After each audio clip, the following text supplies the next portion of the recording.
Application दी गई और मंजूरी जब आ जाती है ना, तो मैं आपको क्या बताऊं, आप भी सोशल मीडिया पर रहने वाले लोग हैं, आपने देखा होगा गैर मुस्लिम तक अजमेर वाले बाबा की हिमायत में उतर आए हैं। बिल्कुल हक है हजरत, है कि नहीं ऐसा? गैर मुस्लिम तक जी अजमेर वाले बाबा की मजार की हिमायत में उतर आए। उन्होंने कहा इसे टूटने नहीं दिया जाएगा।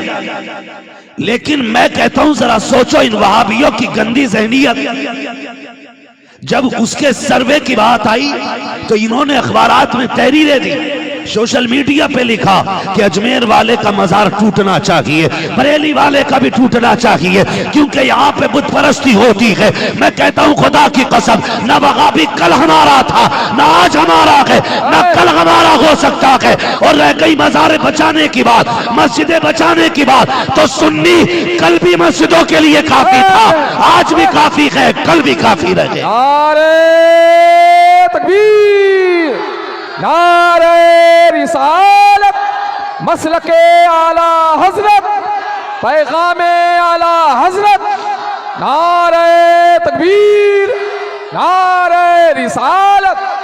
बहुत अच्छा पैगाम है हजरत, सुभान अल्लाह सुभान। हमें आंखें खोल लेनी चाहिए। हाय हाय हाय, क्या कहने, हमारी मजार तोड़ने की बात करते हो। दाढ़ी भी है, टोपी भी है, कलमा भी पढ़ता, गैरत क्यों नहीं आती? पता चला जो इश्क नबी छोड़ के पढ़ते हैं बुखारी, आता है बुखार उनको नहीं आती बुखारी। सुभान अल्लाह सुभान अल्लाह। कह रही है अजमेर वाला मजार भी टूटना चाहिए, बरेली वाला भी टूटना चाहिए जी।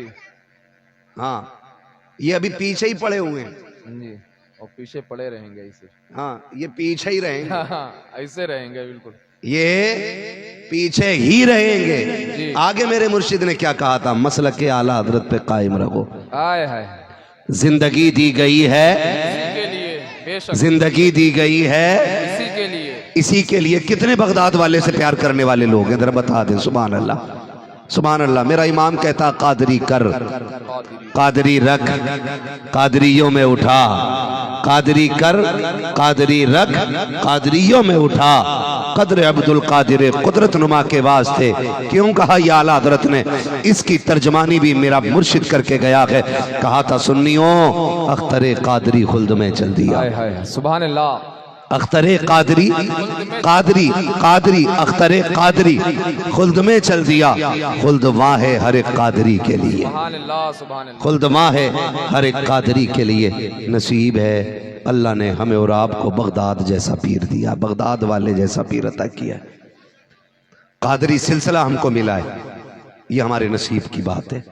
ये तेरा करम है आका के बना लिया के अपना, कहाँ मुझसे ये कमीना, कहाँ सिलसिला तुम्हारा। फरमाया गया है जो कादरी होगा वो जन्नती होगा, बेशक सुभान अल्लाह। जो कादरी होगा वो जन्नती होगा, जन्नती होगा, जो कादरी होगा वो जन्नती होगा। क्यों? फरमाया गया बगदाद वाले ना एक पैर पे खड़े होकर के खाने काबा के अंदर पूरा कुरान पढ़ा। अगर आप इबादत की बात करें तो 40 साल तक ईशा के वजू से फजर की नमाज पढ़ी। ये नहीं कि टूट जाता था करते नहीं थे, का जरूरत ही पेश नहीं आती थी। ईशा के लिए वजू किया, इबादत में लगे रहते यहाँ तक कि फजर हो जाती। ऐसे 40 साल मेरे बड़े पीर ने गुजारे। यही बड़ा पीर जब खाने काबा में गया, एक पैर पे खड़े होकर पूरा कुरान पढ़ा और फिर हाथ उठ गए दुआ के लिए। आवाज आई, अब्दुल कादिर मांग, आज क्या मांगना चाहता है? सुभान अल्लाह। सरकारे बड़े पीर फरमाते हैं, जब आवाज आई ना मांग क्या मांगना चाहता है, कहने लगे मालिक जो मुझे चाहिए वो तू खूब जानता है। कहा नहीं तू के, आज जो तू कहेगा वो हम देंगे। फिर अर्ज करते मालिक फिर वादा कर, जो मेरा होगा वो तेरा होगा, जो मेरा होगा वो तेरा हो जाएगा। रब ने फरमाया अब्दुल कादिर परेशान ना हो, वादा रहा जो कादरी होगा ना वो जन्नती होगा। हम उसे उस वक्त तक मौत नहीं देंगे जब तक उसे तौबा की तौफीक नहीं दे देंगे। तौबा की तौफीक जब तक नहीं मिल जाएगी उस वक्त तक किसी गौस पाक के चाहने वाले मानने वाले को मौत नहीं आनी है। और कई बार ना लोग, अब तो आपको क्या बताया जाए, एतकाद इतने कमजोर हो गए कि बगदाद वाले की करामत पे भी एतराज। देखो जी, ये कैसी बातें कर रहे हैं। इतनी बड़ी बात कि जो कादरी होगा जन्नती हो जाएगा, जो कादरी होगा जन्नत। हाँ, इतनी बड़ी बात है। कसमें दे दे के खिलाता गए पिलाता गए तुझे, बिल्कुल हक। प्यारा अल्लाह तेरा, चाहने वाला तेरा, बेशक, सुभान इतनी अल्लाह। अजमतों वाला मेरा पीर है। सुभान अल्लाह। मेरा पीर इतनी अजमतों वाला, क्या दबे जिस पे हिमायत का हो पंजा तेरा, शेर को खतरे में लाता नहीं कुत्ता तेरा। लेकिन नौजवानों, सरकार बड़े पीर की शान बहुत निराली है। चंद बातें आपसे मैं ज़रूरी कर जाऊं, क्योंकि जश्न गौसुल वरा के साथ साथ, जश्न गौसे आदम का के साथ साथ इसमें एक नाम और जुड़ा गया, इस्लाह मुआशरा। कर लूं थोड़ी सी कड़वी बातें, खुदा करे ये कड़वी दवा हजम हो जाए, आपका हक है ना। बिल्कुल। तो अब बताना ज़रूरी ये है कि सरकार गौसे पाक यूं ही इतना बड़ा मर्तबा नहीं मिल गया है। बेशक, सुभान फरमाते हैं दरस्तुल इल्म हत्ता सिरतु कुतबा, मैंने इतनी पढ़ाई की कि अल्लाह ने मुझे कुतुब बना डाला। सुभान अल्लाह। इतने पढ़े इतने पढ़े इतने पढ़े इतने पढ़े कि अल्लाह ने कुतुब बना डाला। कहती इतना इल्म दीन मैंने सीखा। अब ये कंडीशन आपके इल्म की है। अल्लाह आप लोगों को सलामत रखे, जीते रहिएगा। हम अपनी जिंदगी का मुहासबा करें, हमें कुरान आता है कि नहीं। हमें सिर्फ कुरान तक नहीं आता, कुरान तक हमें नहीं आता है। और गौसे पाक वो हैं जो ये कहते हैं मैंने इतनी पढ़ाई की, इतना इल्म सीखा कि अल्लाह ने मुझे कुतुब बना दिया।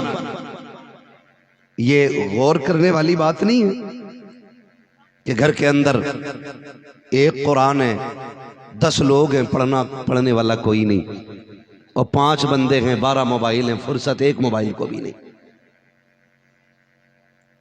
मोबाइल क्यों फुर्सत में नहीं है? क्योंकि सब चलाना जानते। कुरान क्यों रखा हुआ है? क्योंकि सब पढ़ना नहीं जानते।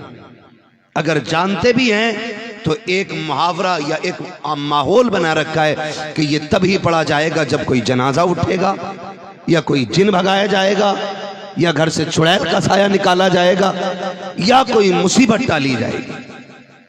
बस ये मिजाज समझ रखा है कि कुरान तभी पढ़ा जाना है। कुरान सिर्फ इसी के लिए तो नहीं आया था ना कि आप सिर्फ मैयतों पे पढ़ें, आप सिर्फ तीजे में पढ़ें, आप सिर्फ रूह आसान निकालने के लिए इसको पढ़ें, आप सिर्फ भूत भगाने के लिए इसको पढ़ें। नहीं, कुरान इसलिए आया था ताकि हमें मुकम्मल ज़ाब्ता हयात का सबक हासिल हो जाए, हमें मुकम्मल जिंदगी पता चल जाए कि हमारी जिंदगी कैसी गुजरनी चाहिए। एक नहीं, ऐसे लाखों जलसे हो जाएं, लेकिन इन जलसों का मकसद अगर ना होना तो फिर कोई नतीजा नहीं। ये जलसे इसलिए नहीं किए जाते कि आप हम्माद का चेहरा देखो, ये जलसे इसलिए नहीं किए गए कि आप शब्बीर का मुंह देखो, ये जलसे इसलिए नहीं होते हैं कि आप हमारे महराज साहब का मुंह देखें, आप हमारे मैशर साहब का मुंह देखें, इन उलमा का सिर्फ मुंह देखे बैठ करके, बल्कि ये जलसे इसलिए होते हैं कि अगर हम अपनी जिंदगी के मकसद से भटक गए हो तो ये उलमा हमें आगाह करें और हाथ पकड़ के ला के जिंदगी के मकसद पे ला के खड़ा। बिल्कुल हक है। इसलिए ये जलसे, अगर हमारा ये मकसद नहीं तो फिर नतीजा कुछ नहीं। कई बार देखा मौलाना मौज आ गई, पूरा गांव बातें कर रहा था, क्या मौलाना आया था कुर्सी तोड़ गया।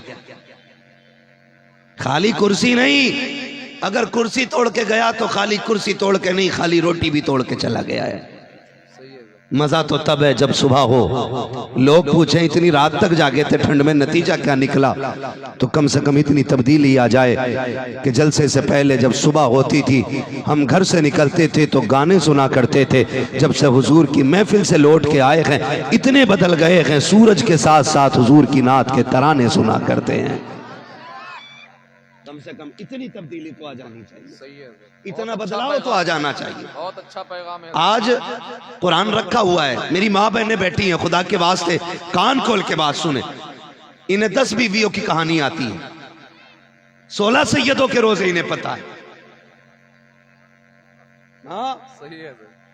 कुरान आए ना आए 10 बीवियों की कहानी होनी है। और पता नहीं किस ज्ञानी ने यह तहरीर लिखी है कि जो इसको अपने घर पढ़वा लेगा अल्लाह उसकी सारी जरूरतें पूरी कर देगा। हाँ ना, उसके एक दिन मेरे पास भी आई हजरत, ये क्या कहा 16 सैयदों की कहानी पढ़ दोगे, 10 बीवियों की कहानी। मैंने कहा मुझसे एक खातून जन्नत की कहानी सुन, अगर उसी पे अमल हो गया खुदा की कसम दुनिया भी कामयाब हो जाएगी, आखिरत भी कामयाब हो जाएगी, बहुत खूब। है ना। सुभान अल्लाह। तो हमारी माँ बहनें आती हैं कि 16 सैयदों की कहानी जरूर होगी, 10 बीबियों की कहानी। ए मेरी बेटी मेरी बहन बता तो सकी, 10 बीबियों की कहानी तो बात की